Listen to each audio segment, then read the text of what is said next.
Hey, what up, y'all? It's a little hard to read right now, but I'm gonna have to just focus and read with my flashlight. And it just looks pretty bright right now. So nobody creeps up, but so still on chapter 1 of The Red Pony. So Jody started his journey. He filled his pockets with little pieces of white quartz that lay in the road, and every so often he took a shot at a bird or at some rabbit that had stayed sunning itself in the road too long. At the crossroads over the bridge, he met two friends, and the three of them walked to school together, making ridiculous strides and being rather silly. School had just opened 2 weeks before. There was still a spirit of revolt among the pupils. It was 4 o'clock in the afternoon when Jody topped the hill and looked down on the ranch again. He looked for the saddle horses, but the corral was empty. His father was not back yet. He went slowly then toward the afternoon chores. At the ranch house, he found his mother sitting on the porch mending socks. "There's 2 donuts in the kitchen for you," she said. Jody slid to the kitchen and returned with half of one of the donuts already eaten in his mouth full. His mother asked him what he had learned in school today, but she didn't listen to his donut-muffled answer. She interrupted. "Jory, tonight see you fill the wood box clear full. Last night you crossed the sticks and it wasn't only about half full.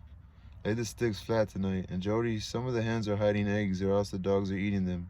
Look about in the grass and see if you can find any nests." Jody, still eating, went out and did chores. He saw the quail come down to eat with the chickens, and when he threw out the grain, for some reason his father was proud to have them come. He never allowed any shooting near the house for fear the quail might go away.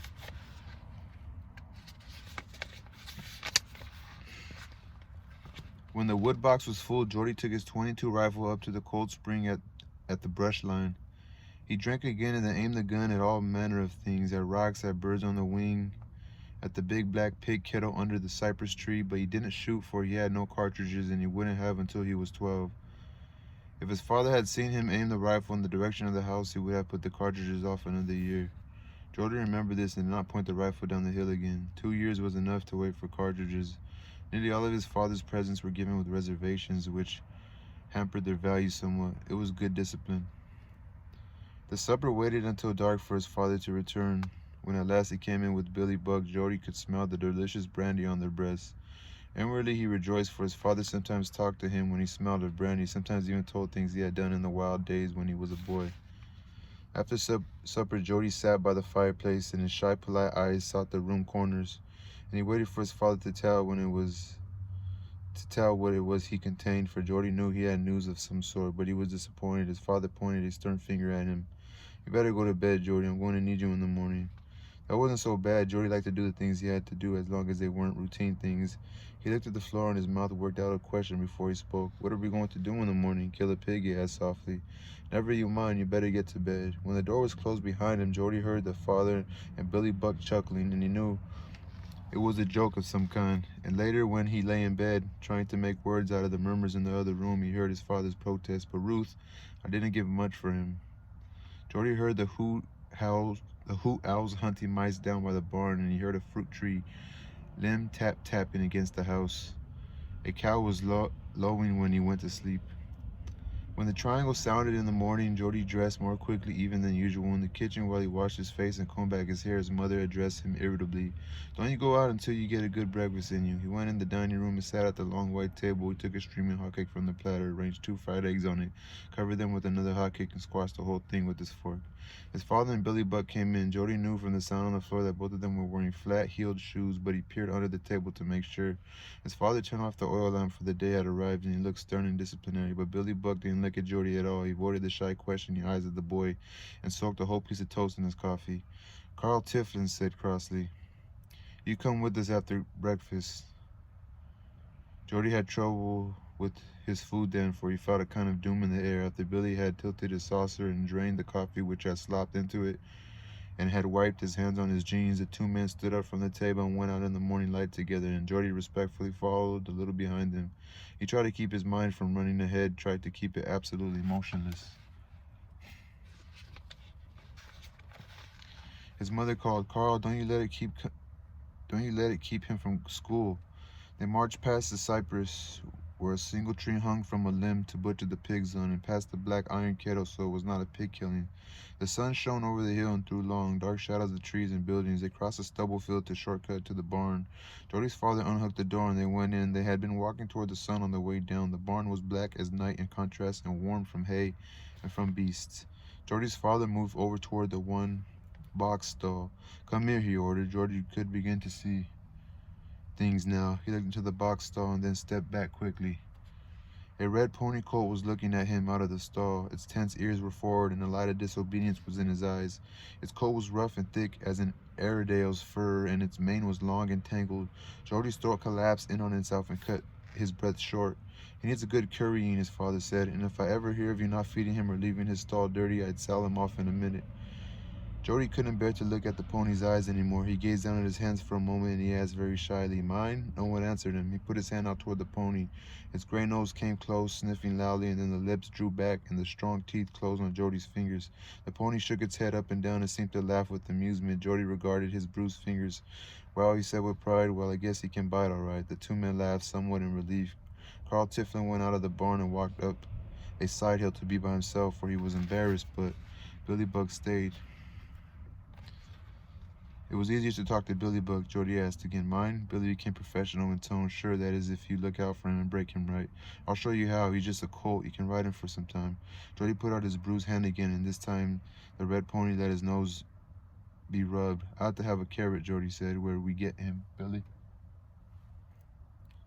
"Where do we get him, Billy?" "Bought him at a sheriff's station," Billy explained. "The show went broke and Salinas and had debts.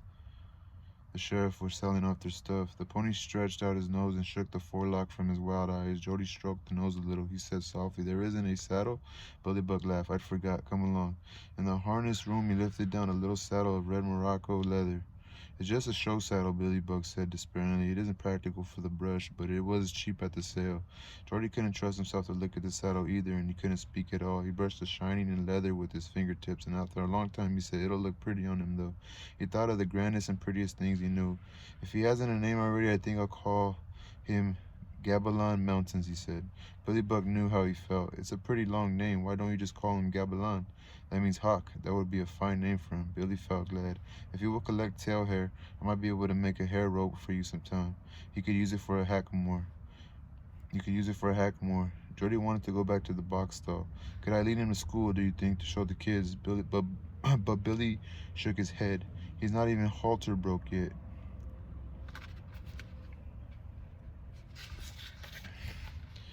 "We had a time getting him here. Had to almost drag him. He'd better be starting for school, though." "I'll bring the kids to see him here this afternoon," Jody said. 6 boys came over the hill early that afternoon. Half an hour early that afternoon, running hard, their heads down, their forearms working, their breath whistling. They swept by the house and cut across the stubble field to the barn. And then they stood self-consciously before the pony. And then they looked at Jordy with eyes in which there was a new admiration and a new respect. Before today, Jordy had been a boy dressed in overalls and a blue shirt, quieter than most, even suspected of being a little cowardly. And now he was different. Out of 1,000 centuries, they drew the ancient admiration of the footman for the horseman. They knew instinctively that a man on a horse is spiritually as well as physically bigger than a man on foot. They knew that Jordy had been miraculously lifted out of equality with them and had been placed over them. Gabilan put his head out of the stall and sniffed him. "Why don't you ride him?" the boys cried. "Why don't you braid his tail with ribbons like in the fair when you're going to ride him?" Jordy's courage was up. He too felt the superiority of the horseman. "He's not old enough. Nobody can ride him for a long time. I'm going to train him on the long halter. Billy Buck is going to show me how." "Well, can we even lead him around a little?" "He isn't even halter broke," Jordy said. He wanted to be completely alone when he took the pony out for the first time. "Come and see the saddle." They were speechless at the red Morocco saddle, completely shocked out of comment. "It isn't much use in the brush," Jordy explained. "It'll look pretty on him, though. Maybe I'll ride bareback when I go into the brush." "How are you going to rope a cow without a saddle on?" "Maybe I'll get another saddle for every day. My father might want to help him with the stock." "Maybe I'll get another saddle for every day. My father might want me to help him with the stock." He let them feel the red saddle and showed them the brass chain throat latch on the bridle and the big brass buttons at each temple where the headstall and brow band crossed. The whole thing was too wonderful. They had to go away for a little while, and each boy in his mind searched among his possessions for a bribe where they were offering in return for a ride on the red pony when the time should come. Jody was glad when they had gone. He took brush and currycomb from the wall, took down the barrier of the box, He edged around into kicking position of the box stall and stepped cautiously in. The pony's eyes glittered, and he edged around into kicking position, but Jody touched him on the shoulder and rubbed his high arched neck as he had always seen Billy Buck do, and he crooned, "So boy," in a deep voice, "So boy." The pony gradually relaxed his tenseness. Jody curried and brushed until a pile of dead hair lay in the stall and until the pony's coat had taken on a deep red shine. Each time he finished, he thought it might have been done better. He braided the mane into a dozen little pigtails, and he braided the forelock, and then he undid them and brushed the hair out straight again. Jody did not hear his mother enter the barn. She was angry when she came in, but when she looked in at the pony and at Jody working over him, she felt a curious pride rise up in her. "Have you forgot the wood box?" she asked gently. "It's not far off from dark, and there's not a stick of wood in the house, and the chickens aren't fed." Jody quickly put up his tools. "I forgot, ma'am."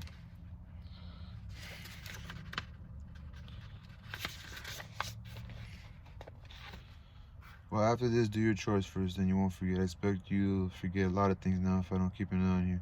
Can I have carrots from the garden for her, ma'am?" She had to think about it. "Oh, I guess so, if you only take the big, tough ones. Carrots keep the cold good," he said, and again she felt a curious rush of pride. Jody never waited for the triangle to get him out of bed after the coming of the pony. It became his habit to creep out of bed even before his mother was awake, to slip into his clothes and to go quietly down to the barn to see Gabilan. In the great quiet mornings when the land and the brush and the houses and the trees were silver gray and black like a photograph negative, he stole toward the barn, past the sleeping stones and the sleeping cypress tree. The turkeys roosting in the tree out of the coyote's reach clicked drowsily. The fields glowed with the gray frost like the light, and in the dew the tracks of rabbits and of field mice stood out sharply. The good dogs came stiffly out of the little houses, hackles up and deep growls in their throats. Then they caught Jody's scent, and their stiff tails rose up and waved a greeting. Doubletree Mud with the big thick tail, and Smasher, the incipient shepherd, then went lazily back to their warm beds. It was a strange time and a mysterious journey to Jody, an extension of a dream. When he first had the pony, he liked to torture himself during the trip by thinking Gamelan would not be in his stall and worse, would never have been there. And he had other delicious little self-induced pains. He thought how the rats had gnawed ragged holes in the red saddle, and how the mice had nibbled Gabilan's tail until it was stringy and thin. He usually ran the last little way to the barn. He unlatched the rusty hasp of the barn door and stepped in, and no matter how quickly he opened the door, Gabilan was always looking at him over the barrier of the box stall. Gabilan whinnied softly and stamped his front foot, and his eyes had big sparks of red fire in them like oak wood embers. Sometimes if the workhorses were to be used that day, Jody found Billy Buck in the barn harnessing and currying. Billy stood with him and looked long at Gabilan, and he told Jody great things about horses. He explained that they were terribly afraid for their feet, so that one must make a practice of lifting the legs and patting the hoofs and ankles to remove their terror. He told Jordy how horses love conversation. He must talk to the pony all the time and tell him the reasons for everything. Billy wasn't sure a horse could understand everything that was said to him, but it was impossible to say how much was understood. A horse never kicked up a fuss if someone he liked explained things to him. Billy couldn't give examples. Billy could give examples too. He had known, for instance, a horse nearly dead beat with fatigue to perk up when told it was only a little farther to his destination, and he had known a horse paralyzed with fright to come out of it when his rider told him that was frightening him. When his rider told him what it was that was frightening him. While he talked in the mornings, Billy Buck cut 20 or 30 straws into neat 3-inch lengths and stuck them into the hatband. Then during the whole day, if he wanted to pick his teeth or merely to chew on something, he had only to reach up for one of them. Jody listened carefully, for he knew, and the whole county knew, that Billy Buck was a fine hand with horses. Billy's own horses was a stingy cayuse with the hammerhead, but he nearly always won first prize at the stock trials. Billy could rope a steer, take a double half-inch about the horn with his riata and dismount, and his horse would play the steer as an angler plays a fish, keeping a tight rope until the steer was down or beaten. Every morning after Jody had curried and brushed the pony, he let down the barrier of the stall, and Gabilan thrust past him and raced down the barn and into the corral. Around and around he galloped, and sometimes he jumped forward and landed on his stiff legs. He stood quavering, stiff ears forward, eyes rolling so that the white showed, pretending to be frightened. At last he walked snorting to the water trough and buried his nose into the water up to the nostrils. Jody was proud then, for knew that was the way to judge a horse. Poor horses only touched their lips to the water, but a fine-spirited beast put his whole nose and mouth under and only left room to breathe. Then Jody stood and watched the pony, and he saw things he had never noticed about any other horse. The sleek, sliding flank muscles and the cords of buttocks which flexed like a closing fist, and the shine the sun put on the red coat. Having seen horses all his life, Jody had never looked at them very closely before, but now he noticed among ears which gave expression and even inflection of expression on the face. The pony talked with his ears. You could tell exactly how he felt about everything by the way his ears pointed. Sometimes they were stiff and upright, sometimes lax and sagging. They went back when he was angry or fearful, and forward when he was anxious and curious and pleased, and their exact position indicated which emotion he had. Billy Buck kept his word. In early fall, the training began. First there was a halter breaking, and that was the hardest because it was the first thing. Jordy had it carried and coaxed and promised and pulled on the rope. The pony set his feet like a Buddha when he felt the strain, but before long he learned. Jordy walked all over the ranch, leading him. Gradually he took the drop in the rope until the pony followed him and unled wherever he went. Followed him unled wherever he went. And then came the training on the long halter. That was slower work. Jody stood in the middle of a circle holding the long halter. He clucked with his tongue and the pony started to walk in a big circle, had him by the long rope. He clucked again to make the pony trot, and again to make him gallop. Around and around Gabilan went, thundering and enjoying it immensely. Then he called, "Whoa!" and the pony stopped. It was not long until Gabilan was perfect at it, but in many ways he was a bad pony. He bit Jody in the pants and stomped on Jody's feet. Now and then his ears went back and he aimed a tremendous kick at the boy. Every time he did one of these bad things, Gambilan settled back and seemed to laugh to himself. Billy Buck worked at the air rope in the evenings before the fireplace. Jody collected tail hair in a bag and he sat and watched Billy slowly constructing the rope, twisting a few hairs to make a string and rolling two strings together for a cord, and then braiding a number of cords to make the rope. Billy rolled the finished rope on the floor under his foot to make it round and hard. The long halter work rapidly approached perfection. Jody's father, watching the pony stop and start and try and gallop, was a little bothered by it. "He's getting to be almost a trick pony," he complained. "I don't like trick horses. It takes all the dignity out of a horse to make him do tricks. Why, a trick horse is kind of like an actor, no dignity, no character of his own." And his father said, "I guess you better be getting him used to the saddle pretty soon." Jody rushed for the harness room. For some time he had been riding the saddle on a sawhorse. He changed the stirrup length over and over and could never get it just right. Sometimes mounted on the sawhorse in the harness room with collars and hames and tugs and with collars and hames and tugs hung all about him. Jody rode out beyond the room. He carried his rifle across the pommel. He saw the fields go flying by and he heard the beat of galloping hooves. It was a ticklish job saddling the pony for the first time. Gabilan hunched and reared and threw the saddle off before the cinch could be tightened. It had to be replaced again and again until at last the pony let it stay. And the cinching was difficult too. Day by day Jody tightened the girth a little more until at last the pony didn't mind the saddle at all. Then there was the bridle. Billy explained how to use a stick of licorice for a bit until Gabilan was used to having something in his mouth. Billy explained, of course we could force break him to everything, but he wouldn't be as good a horse if we did. He'd always be a little bit afraid and he wouldn't mind because he wanted to. The first time the pony wore the bridle, he whipped with his head about and worked his tongue against the bit until the blood oozed from the corners of his mouth. He tried to rub the headstall off on the manger. His ears pivoted about and his eyes turned red with fear and with general rambunctiousness. Jordy rejoiced, for he knew that only a mean-souled horse does not resent training. And Jordy trembled when he thought of the time when he would first sit in the saddle. The pony would probably throw him off. There was no disgrace, and the disgrace would come if he did not get right up and mount again. Sometimes he dreamed that he lay in the dirt and cried and couldn't make himself mount again. The shame of the dream lasted until the middle of the day. Gavilan was growing fast. Already he had lost the long-leggedness of the coat.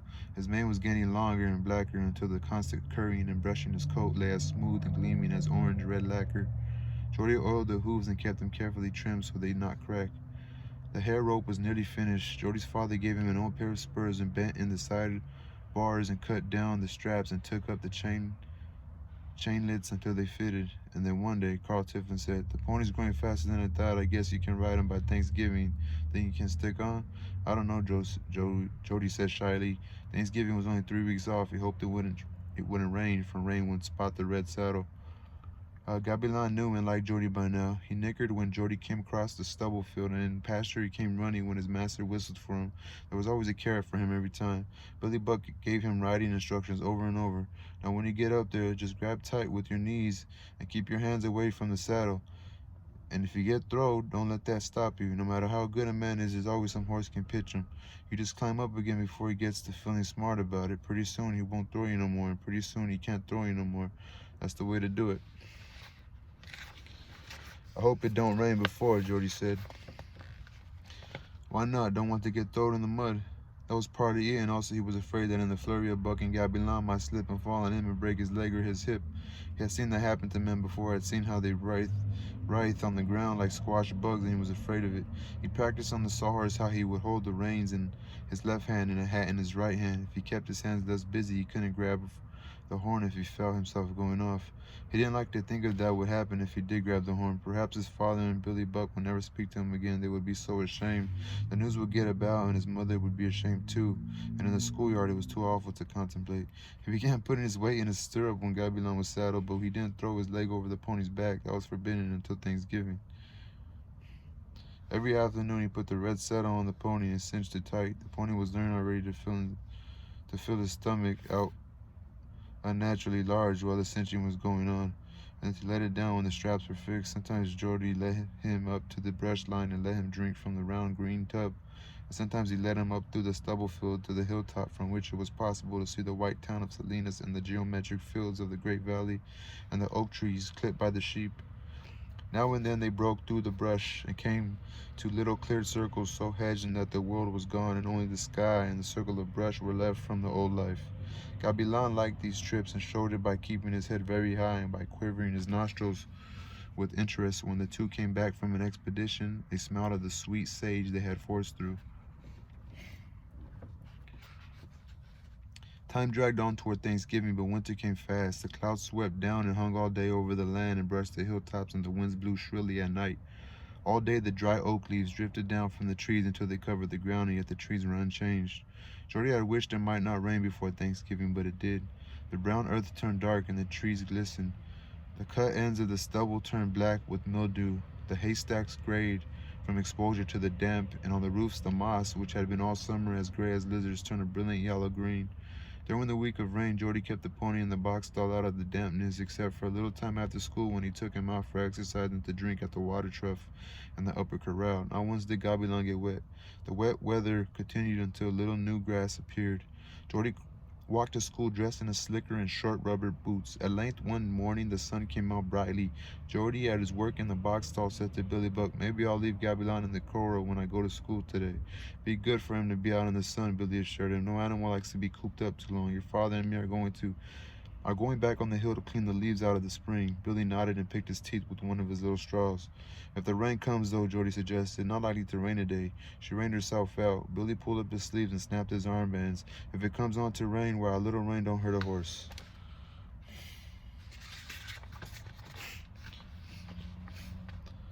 "Well, if it does come to rain, you put him in, will you, Billy? I'm scared he might get cold, so I couldn't ride him when the time comes."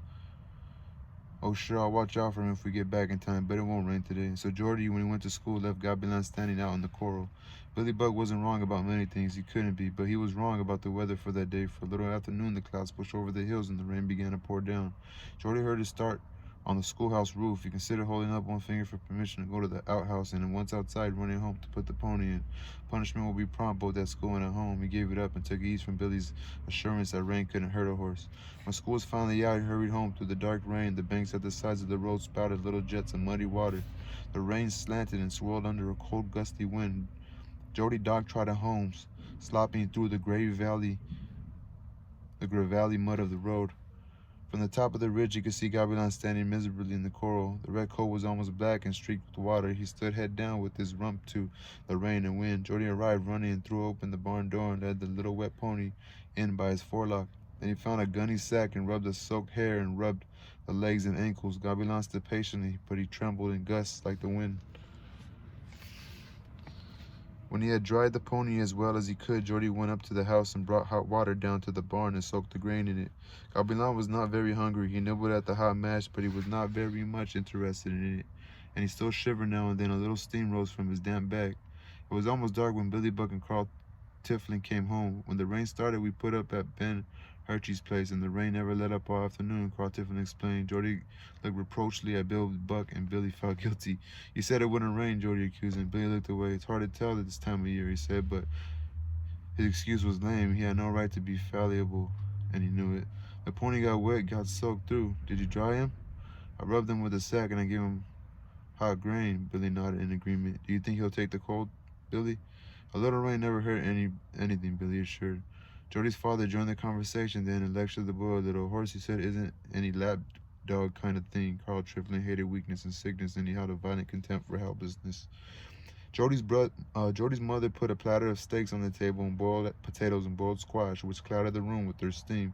They sat down to eat. Carl Tiflin still grumbled about weakness put into animals and men by too much coddling. Billy Buck felt bad about his mistake. Did you blanket him? He asked.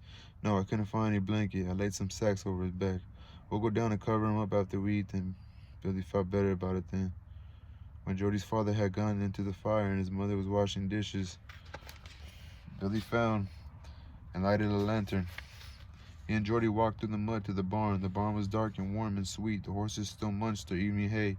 You hold the lantern, Billy ordered, and he felt the pony's legs and tested the heat of the flanks. He put his cheek against the pony's gray muzzle, and then he rolled up the eyelids to look at the eyeballs, and he lifted the lips to see the gums, and he put his fingers inside his ears. He don't seem so chipper, Billy said. I'll give him a rub down.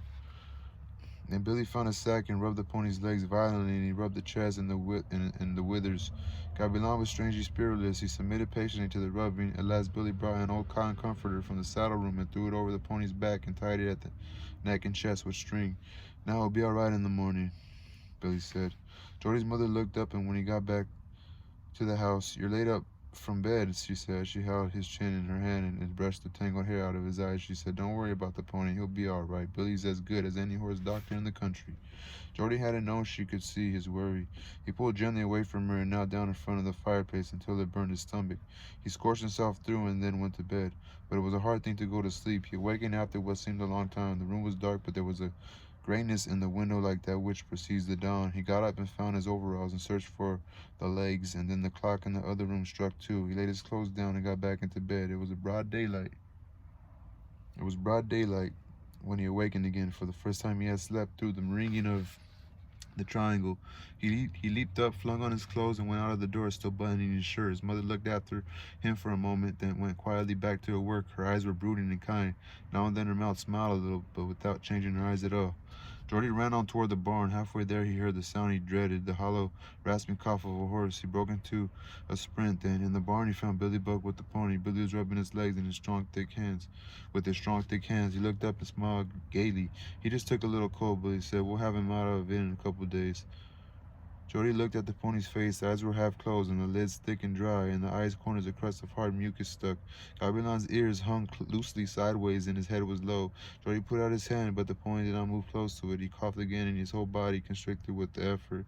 A little stream of thin fluid ran from his nostrils. Jody looked back at Billy Buck. He's awful sick, Billy. Just a little cold, like I said, Billy insisted. You'll get some breakfast and then go back to school. I'll take care of him, but you might have to do something else. You might leave him. No, I won't. I won't leave him at all. Tomorrow's Saturday, then you can stay with him all day. Billy had failed again, and he felt badly about it. He had to cure the pony now. Jody walked up to the house and took his place listlessly at the table. The eggs and bacon were cold and greasy, but he didn't notice it. He ate his usual amount. He didn't even ask to stay home from school. His mother pushed his hair back when she took his plate. Billy, you'll take care of the pony, she assured him. He moped through the whole day at school. He couldn't answer any questions, not read any words. He couldn't even tell anyone the pony was sick, for that might make him sicker. And when school was finally out, he started home in dread. He walked slowly and let the other boys leave him. He wished he might continue walking and never arrive at the ranch. Billy was in the barn as he had promised, and the pony was worse. His eyes were almost closed now, and his breath whistled shrilly past an obstruction in his nose, and film covered the part of his eyes that was visible at all. It was doubtful whether the pony could see anymore. Now and then he snorted to clear his nose, and by the action seemed to plug it tighter. Joey looked dispiritedly at the horse's coat. The hair lay rough and unkempt and seemed to have lost all of its old luster. Billy stood quietly beside the stall. Jordy hated to ask, but he had to know. Billy, is he going to get well? Billy put his fingers between the bars under the pony's jaw and felt about. Feel here, he said, and he guided Jody's fingers to a large lump under the jaw. When that gets bigger, I'll open it up, then he'll get better. Jody looked quickly away, for he had heard about the lump. What does the matter with him? Billy didn't want to answer, but he had to. He could be wrong 3 times. Strangles, he said shortly. But don't you worry about that. I'll pull him out of it. I've seen them get well when they were worse than Gavilan is. I'm going to steam him now. You can help. Yes, Jody said miserably. He followed Billy into the grain room and watched him make the steam bag ready. It was a long canvas nose bag with straps to go over a horse's ears. Billy filled it 1/3 full of bran, and then he added a couple of handfuls of dried hops. On top of the dry substance, he poured a little carbolic acid and a little turpentine. "I'll be mixing it all up while you run to the house for a kettle of boiling water," Billy said. "Boiling water," Billy said. When Jordy came back with the steaming kettle, Billy buckled the straps over Gavilan's head and fitted the bag tightly around his nose. And through a little hole in the side of the bag, he poured the boiling water on the mixture. The pony started away as a cloud of strong steam rose, but then the soothing fumes crept through his nose and into his lungs, and the sharp steam began to clear out the nasal passages. He breathed loudly. His legs trembled in an ague, and his eyes closed against the biting cold. Billy poured in more water and kept the steam rising for 15 minutes. At last he set down the kettle and took the bag from Gabilan's nose. The pony looked better. He breathed freely, and his eyes were open wider than they had been.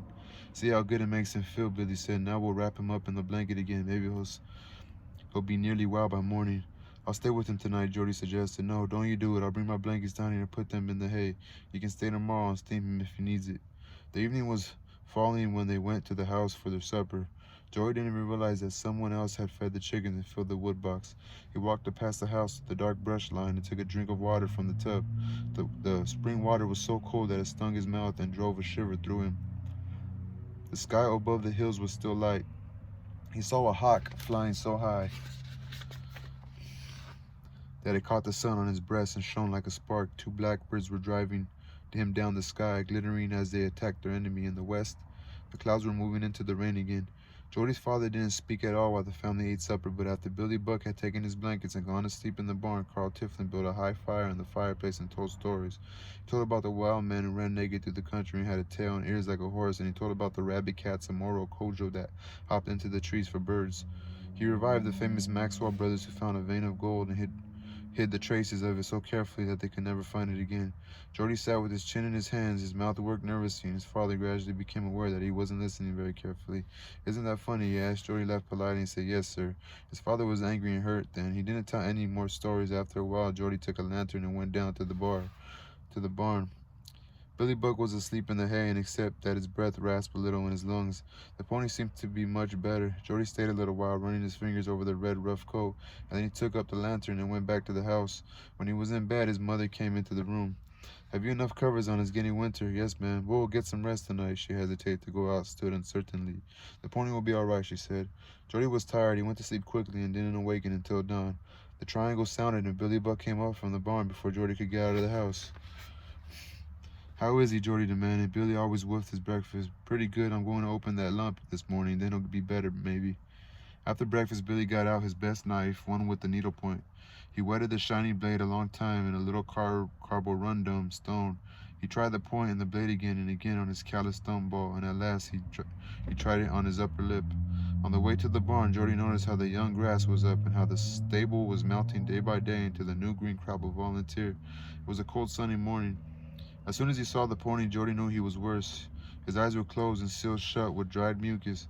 His head hung so low that his nose almost touched the straw of his bed. There was a little groan in each breath, a deep-seated, patient groan. Billy lifted the weak head and made a quick slash with the knife. Jordy saw the yellow pus run out. He held up the head while Billy swabbed out the wound with weak carbolic acid salve. "Now he'll feel better," Billy assured her. "That yellow poison is what made him sick." Jordy looked unbelievingly at Billy Buck. "He's awful sick." Billy thought a long time what to say. He nearly tossed off a careless assurance, but he saved himself in time. "Yes, he's pretty sick," he said at last. "I see worse ones get well. If he doesn't get pneumonia, we'll pull him through. You stay with him. If he gets worse, you can come and get me." For a long time after Billy went away, Jordy stood beside the pony, stroking him behind the ears. The pony flip didn't flip his head the way he had done when he was well. The groaning in his breathing was becoming more hollow. Doubletree Mutt looked into the barn, his big tail waving provocatively, and Jordy was so incensed at his health that he found a hard black cloud on the floor and deliberately threw it. Doubletree Mutt went yelping away to nurse a bruised paw. In the middle of the morning, Billy Buck came back and made another steam bag. Jordy watched to see whether the pony improved this time as he had before. His breathing eased a little, but he did not raise his head. The Saturday dragged on. Late in the afternoon, Jordy went to the house and brought his bedding down and made up a place to sleep in the hay. He didn't ask permission. He knew from the way his mother looked at him that she would let him do almost anything. That night, he left the lantern burning on a wire over the box stall. Billy had told him to rub the pony's legs every little while. At 9 o'clock, the wind sprang up and howled around the barn, and in spite of his worry, Jody grew sleepy. He got into his blankets and went to sleep, but the breathing groans of the pony sounded in his dreams, and in his sleep he heard a crashing noise which went on and on until it awakened him. The wind was rushing through the barn. He sprung up and looked down the lane of stalls. The barn door had blown open, and the pony was gone. He caught the lantern and ran outside into the gale, and he saw Gabilan weakly shambling away into the darkness, head down, legs working slowly and mechanically. When Jordy ran up and caught him by the forelock, he allowed himself to be led back and put into a stall. His groans were louder, and a fierce whistling came from his nose. Jordy didn't sleep any more then. The hissing of the pony's breath grew louder and sharper. He was glad when Billy Buck came in at dawn. Billy looked for a time at the pony as though he had never seen him before. He felt the ears and flanks. Jordy, he said, I got to do something you won't want to see. You run up to the house for a while. Jordy grabbed him fiercely by the forearm. You're not going to shoot him. No, I'm going to open a little hole in his windpipe so he can breathe. His nose is filled. When he gets well, we'll put a little brass button in the hole for him to breathe through. Billy patted his hand. No, I'm going to open a little hole in his windpipe so he can breathe. His nose is filled up. When he gets well, we'll put a little brass button in the hole for him to breathe through. Jody couldn't have gone away if he had wanted to. It was awful to see the red hide cut, but infinitely more terrible, he said bitterly. But to know it was being cut and not to see it. But infinitely more terrible to know it was being cut. I'll stay right here, he said bitterly. You sure you got to? Yes, I'm sure. If you stay, you can hold his head if it doesn't make you sick, that is. The fine knife came out again and was whetted again just as carefully as it had been the first time. Jody held the pony's head up in the throat taut while Billy felt up and down for the right place. Jody sobbed once as the bright knife point disappeared into the throat. The pony plunged weakly away and then stood up, trembling violently. The blood ran thickly out and up the knife and across Billy's hand and into his shirt sleeve. The short, square hand sawed out a round hole into the flesh, and the breath came bursting out of the hole, throwing a fine spray of blood. With the rushing of oxygen, the pony took a sudden strength. He lashed out with his hind feet and tried to rear, but Jody held his head down while Billy mopped the new wound with carbolic salve. It was a good job. The blood stopped flowing and the air puffed out the hole and sucked it in regularly with a little bubbling noise. The rain brought in by the night wind began to fall on the barn roof. Then the triangle rang for breakfast. You go up and eat while I wait, Billy said. We've got to keep this hole from plugging up. Jordy walked slowly out of the barn. He was too dispirited to tell Billy how the barn door had blown open and let the pony out. He emerged into the wet gray morning and sloshed up to the house, taking a perverse pleasure in splashing through all the puddles. His mother fed him and put dry clothes on him. She didn't question him. She seemed to know he couldn't answer questions. But when he was ready to go back to the barn, she brought him a pan of steaming meal. Give him this, she said. But Jordy did not take the pan. He said he won't eat anything and ran out of the house. And at the barn, Billy showed him how to fix a ball of cotton on a stick in which to swab out the breathing hole when it became clogged with mucus. Jordy's father walked into the barn and stood with him in front of the stall. At length, he turned to the boy. Hadn't you better come with me? I'm going to drive over the hill. Jordy shook his head. You better come on out of this, his father insisted. Billy turned on him angrily. Let him alone. It's his pony, isn't it? Carl Tifton walked away without saying another word. His feelings were badly hurt. All morning, Jordy kept the wound open and the air passing in and out freely. At noon, the pony lay wearily down on his side and stretched his nose out. Billy came back. If you're going to stay with him tonight, you better take a little nap, he said. Jordy went absently out of the barn. The sky had cleared to a hard thin blue. Everywhere the birds were busy with worms that had come to the damp surface of the ground. Jordy walked to the brush line and sat on the edge of the mossy tub. He looked down at the house and at the old bunkhouse and at the dark cypress tree. The place was familiar but curiously changed. It wasn't itself anymore but a frame for things that were happening. A cold wind blew out of the east now, signifying that the rain was over for a little while. At his feet, Jordy could see the little arms of new weeds spreading out over the ground. In the mud about the spring were thousands of quail tracks. Doubletree mutt came sideways and embarrassed up through the vegetable patch, and Jordy, remembering how he had thrown the clod, put his arm about the dog's neck and kissed him on his wide black nose. Doubletree mutt sat still as though he knew some solemn thing was happening. His big tail slapped the ground gravely. Jordy pulled a swollen tick out of the mutt's neck and popped it dead between his thumbnails. It was a nasty thing. He washed his hands in the cold spring water. Except for the steady swish of the wind, the farm was very quiet. Jordy knew his mother wouldn't mind if he didn't go in to eat lunch. After a little while, he went slowly back to the barn. Mutt crept into his own little house and whined softly to himself for a long time. Billy Buck stood up from the box and surrendered the cotton swab. The pony still lay on his side and the wound in his throat bellowed in and out. When Jordy saw how dry and dead the hair looked, he knew at last that there was no hope for the pony. He had seen the dead hair before on dogs and on cows, and it was a sure sign. He sat heavily on the box and let down the barrier of the box stall. For a long time he kept his eyes on the moving wound, and at last he dozed, and the afternoon passed quickly. Just before dark, his mother brought a deep dish of stew and left it for him and went away. Jordy ate a little of it, and when it was dark, he set the lantern on the floor by the pony's head so he could watch the wound and keep it open, and he dozed again until the night chill awakened him. The wind was blowing fiercely, bringing the north cold with it. Jordy brought a blanket from his bed in the hay and wrapped himself in it. Gabilan's breathing was quiet at last. The hole in his throat moved gently. The owls flew through the hayloft, shrieking and looking for mice. Jordy put his hands down on his head and slept. In his sleep, he was aware that the wind had increased. He heard it slamming about the barn. It was daylight when he awakened. The barn door had swung open. The pony was gone. He sprang up and ran out into the morning light. The pony's tracks were plain enough, dragging through the frost like dew on the young grass. Tired tracks with little lines between them where the hoofs had dragged. They headed for the brush line halfway up the ridge. Jordy broke into a run and followed them. The sun shone on the sharp white cords that stuck through the ground here and there. As he followed the plain trail, a shadow cut across in front of him. He looked up and saw a high circle of black buzzards, and the slowly revolving circle dropped lower and lower. The solemn birds soon disappeared over the ridge. Jordy ran faster than forced on by panic and rage. The trail entered the brush at last and followed a winding route among the tall sage bushes. At the top of the ridge, Jordy was winded. He paused, puffing noisily. The blood pounded in his ears, and he saw what he was looking for. Below, in one of the little clearings in the brush, lay the red pony. In the distance, Jordy could see the legs moving slowly and convulsively, and in a circle around him stood the buzzards, waiting for the moment of death they know so well. Jordy leaped forward and plunged down the hill. This wet ground muffled his steps, and the brush hid him. When he arrived, it was all over. The first buzzard sat on the pony's head, and his beak had just risen, dripping with dark eye fluid. Jordy plunged into the circle like a cat. The Black Brotherhood arose in a cloud, but the big one on the pony's head was too late. As it hopped along to take off, Jordy caught its wing tip and pulled it down. It was nearly as big as he was. The free wing crashed into his face with the force of a club, but he hung on. The claws fastened on his leg, and the wing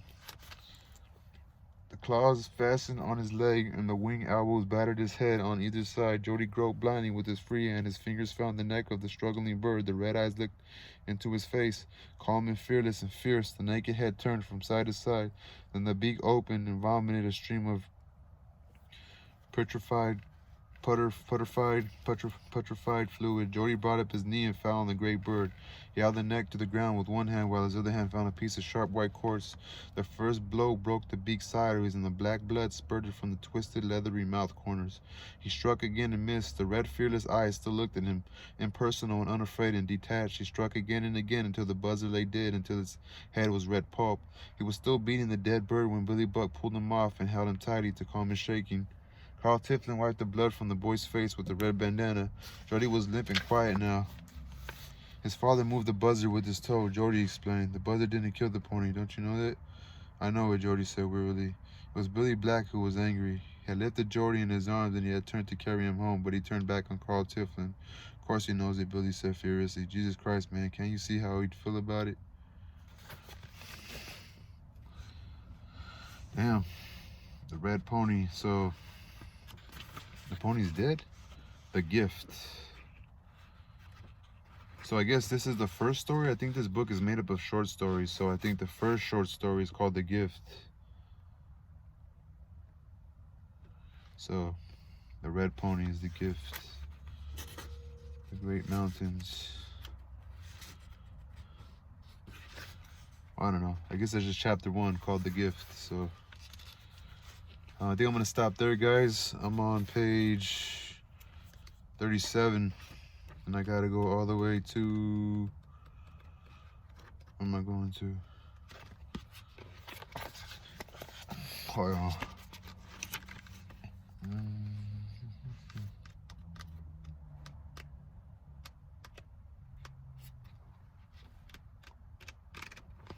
all right, so I guess I gotta change the title of my video because it's